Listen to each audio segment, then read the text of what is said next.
Olá, pessoal. Hoje a gente está olhando mais uma aula de filosofia para o Enem e hoje é sobre o empirismo. Vamos dar uma olhada nisso? Enfim, o empirismo é aquela corrente filosófica que inicia na modernidade, né? Basicamente, ela é devota e fruto das inquirições que vai vir de um racionalista que é Descartes. Aí por quê? Porque Descartes muda a ideia de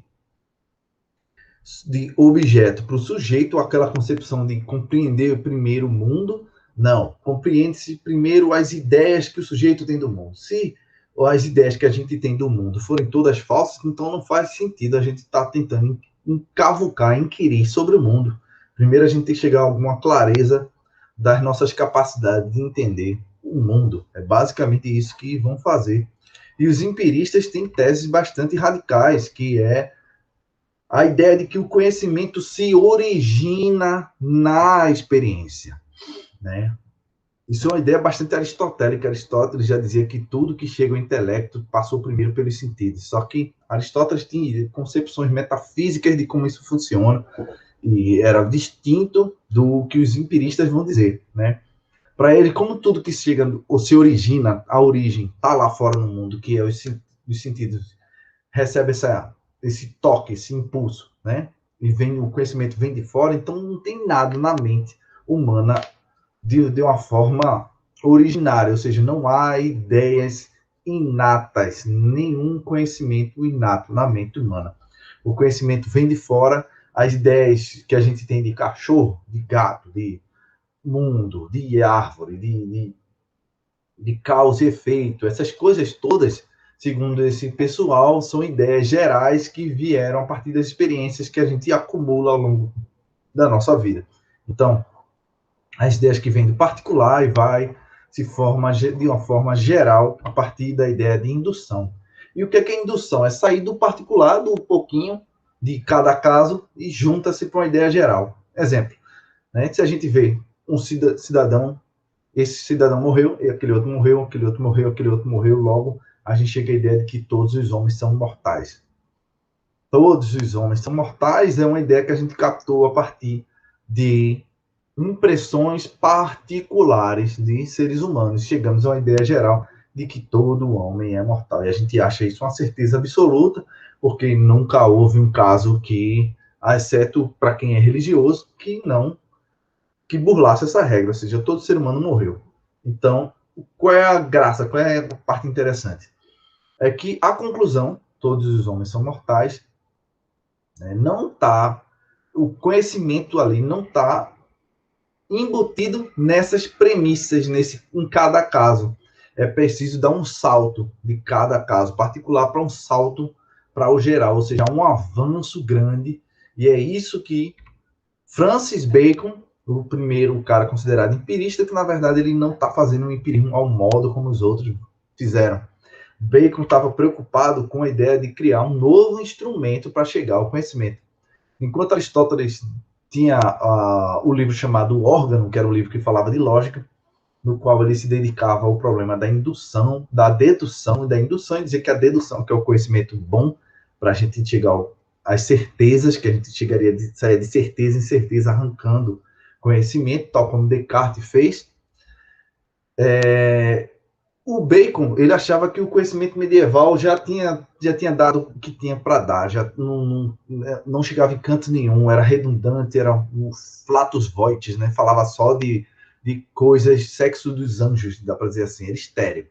Ele queria um novo órgão, um novo instrumento para o conhecimento, e ele viu no método indutivo um novo tipo de conhecimento que podia chegar a conclusões para além do que o conhecimento dedutivo fazia. Então, primeiro era preciso arrancar da mente humana as falsas noções criadas durante a Idade Média e durante a Idade Antiga, né, que, segundo Bacon, atrapalhava a pesquisa. Ou seja, era uma espécie de o pesquisador se purificar, né, para poder chegar a ter um conhecimento mais interessante, que era uma espécie de, sei lá, um código de ética, né, valores cognitivos para a ciência, dá para dizer assim, que um cientista tinha que adotar antes de começar a fazer Ciência, se livrar de preconceitos, de preconcepções. Uma das primeiras preconcepções eles chamam de ídolos da tribo, que é as falsas noções próprias do preconceito da comunidade, né? Própria da espécie humana. Né? A gente tem muito preconceito que a gente aprende de guri, mas que está embutido, na verdade, na nossa comunidade. O segundo são os ídolos da caverna, que é a noção que cada indivíduo acaba criando, né, sobre o que é verdadeiro ou falso, ou seja, a partir da criação, da educação, da influência dos outros, você cria uma espécie de caverna no qual se mantém com verdades que não foram postas à prova. Então, a pessoa está com certezas que não podem ser consideradas verdades generalizadas para todo mundo. O outro tipo de preconceito seria o foro, os ídolos do foro, que eu lido que estão cunhados na própria linguagem humana, era preciso criar uma espécie de linguagem própria para a ciência, e os ídolos do teatro, que, segundo ele, são os ídolos que a própria filosofia traz, né? Essa ideia de ídolos é justamente aquele tipo de dogma, né? Conhecimento que a gente venera e não quer, não põe em dúvida, não põe à prova, porque a gente acha ele sagrado e não quer mexer. É justamente essa noção de ídolos que o Bacon tenta derrubar. Porque um dos passos que ele pensa que a gente tem que seguir é uma metáfora interessante de dizer que a gente não pode ser como os racionalistas, o pessoal que fazia deduções, nem como os empiristas propriamente dito, né? Os empiristas antigos, mais ingênuos, dá para dizer assim, que não trazem as noções que ele queria. Quais são essas noções, né? O racionalista,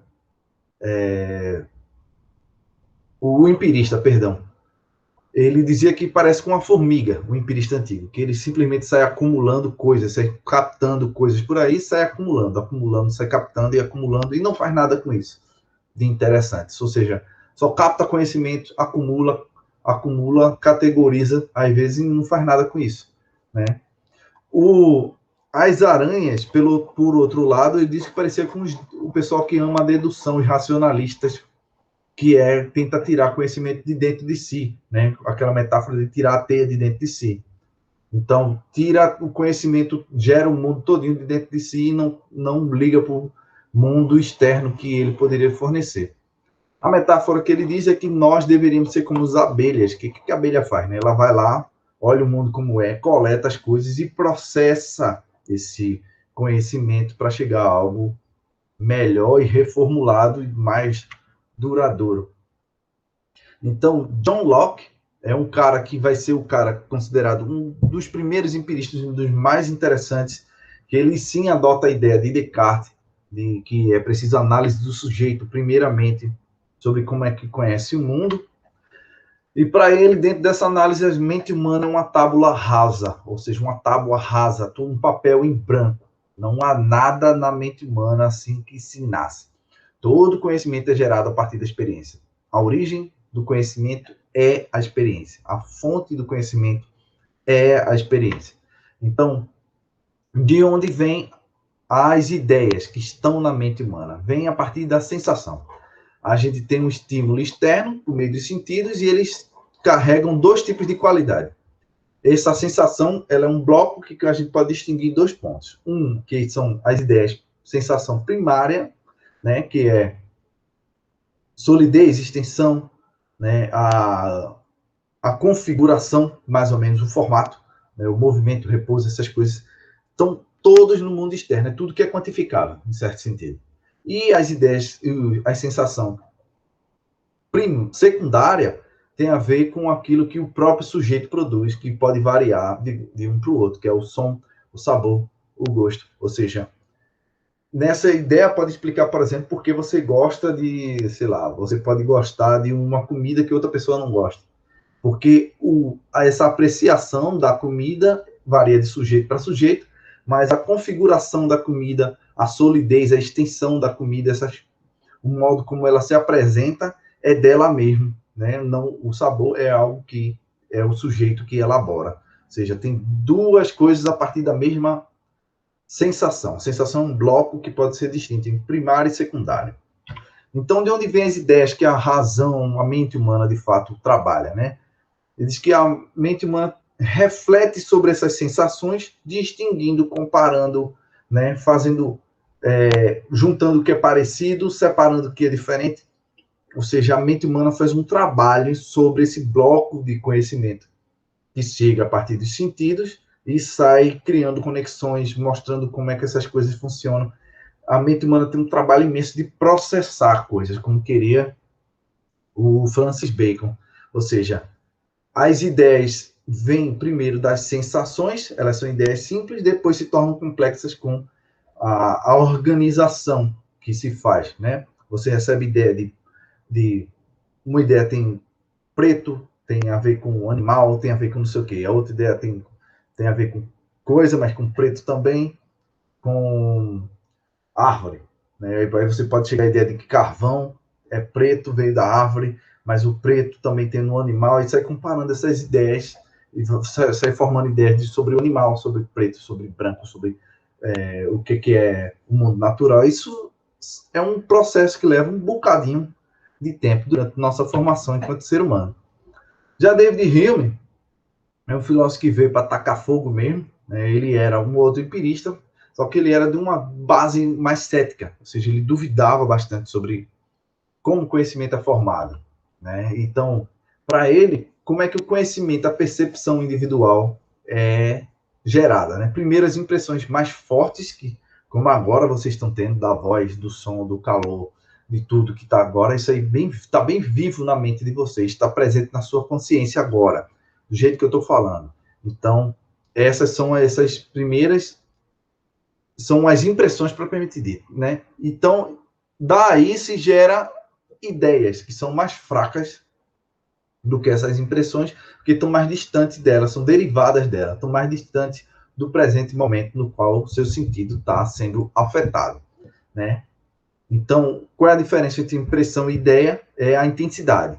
A impressão é tudo que está acontecendo exatamente agora, então ela força primeiro seus sentidos, está na sua consciência, e as ideias são derivadas disso, elas são mais fracas, elas podem ser, inclusive, mais enganosas por isso, né? Por não estar nesse exato momento. Então, a ideia é que ele lança um conceito chamado de impressão, uma metáfora para falar dessa, justamente parecido com o carimbo e a cera, dizendo que o mundo externo imprime em nós, né, como se nossa mente fosse essa cera quente. Então, o mundo vai lá, imprime a sua marca e deixa lá, né? E quanto mais tempo passando, essa marca vai se apagando. Então, vai se apagando e retém pouco. Né? Por isso que nossas sensações presentes são mais fortes do que o que fica na memória. Né? Então, nesse processo, a imaginação tem um papel muito semelhante, muito importante, porque a imaginação parece algo físico, né? Você pode imaginar agora um cachorro, você vai estar imaginando característica de cachorro, do cachorrinho bonitinho, seja ele qual for, e ao mesmo tempo que essa característica que tem a ver com extensão, com cor, né? Ou seja, ideias primárias, ideias secundárias do cachorro, ela não é física, não é uma sensação propriamente dita, ela derivou da sensação, mas ela é abstrata, ela só está na sua mente. Você não precisa de um cachorro na sua frente para ter a imaginação do cachorro. Podia você imaginar um elefante, por exemplo. E você vai pensar num bichão lá, talvez derivado da sua memória, mas ele não está aí, presente. Como é que você esteja num zoológico, né? Olhando para o bicho, propriamente dito, acho difícil. Então, a imaginação, ela une percepções diferentes, né? Por semelhança, por contiguidade no espaço e no tempo e por causa e efeito. E é aqui nessa última de causa e efeito que o David Hume vai pegar bastante, né? Ou seja, ele vai dizer que a gente tem várias impressões do mundo e a imaginação une duas impressões distintas, dizendo que uma derivou a outra. Só que, na verdade, cada impressão é distinta e a gente, pelo hábito, vai achar que elas são parecidas umas com as outras. Né?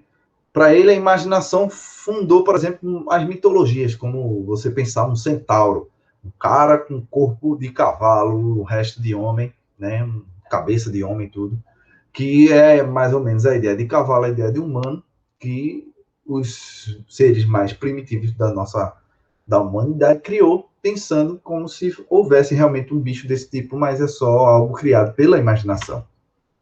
Então, a imaginação prega peças na gente nesse sentido, porque a gente às vezes acha que uma coisa que aconteceu é a causa de outra coisa que vai acontecer.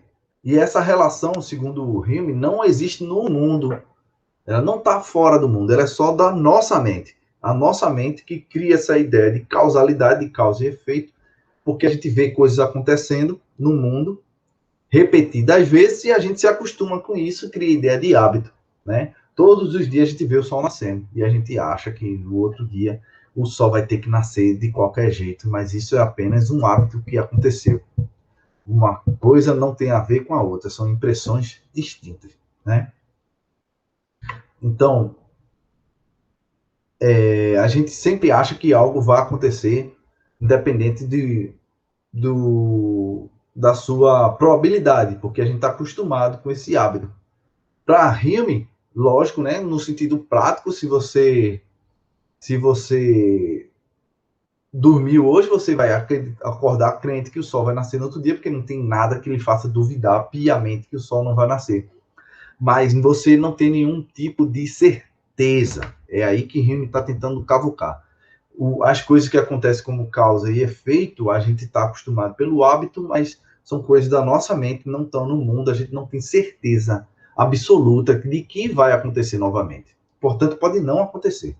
E é aí que Hume toca fogo na ideia de causalidade, que era tão cara para a metafísica antiga e medieval toda, inclusive moderna, principalmente a física, as ciências que estão nascendo, porque a ideia de jogar algo para cima e algo cai seria a causa, seria esse efeito gravitacional, a causa da queda do objeto. Então, Hume vai dizer, não, a gente só está acostumado a jogar algo e toda vez ele cai, mas não significa que essa queda foi originária do mundo externo, é só um hábito que a gente tem. A gente não tem certeza nenhuma de que se a gente jogar pela outra vez, que ele não vai cair. A gente não tem certeza. Mas a gente está acostumado com isso e no sentido prático a gente não tem para que duvidar. Né? No sentido prático do dia a dia, mas cientificamente a gente não tem certeza. Não há certeza sobre o que pode acontecer no mundo em diante. Então, Hume toca fogo com a ideia de causalidade, joga mesmo pesada a ideia de indução, dizendo que a partir de casos particulares a gente não pode induzir um caso geral. A gente não pode dizer esse homem morreu, esse homem morreu, esse homem morreu, logo todos os homens vão morrer. Não, a gente nunca viu todos os homens morrer, não tem como deduzir isso. Não há como fazer essa inferência, para ser preciso.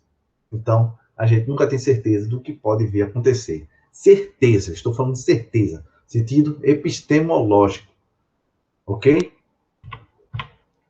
Então, para Hume, quando a gente pensa em Enem, tem a ver com essa ideia de causalidade, de que as coisas a gente não tem certeza do que pode acontecer, né? E aí essa implicação dele sobre esse chute na cara que ele dá do método indutivo repercute depois em tudo o que a gente vai chamar de filosofia da ciência, principalmente um cara muito fantástico que é Immanuel Kant. Kant se vê, segundo ele mesmo diz, Hume me tirou do sono dogmático, ou seja, de que ele acreditava em algumas certezas metafísicas e Hume deu um chute na cara de Kant, acordou Kant com um balde de água fria. Beleza? Próxima aula a gente dá uma olhada como foi que isso aconteceu. Abraço.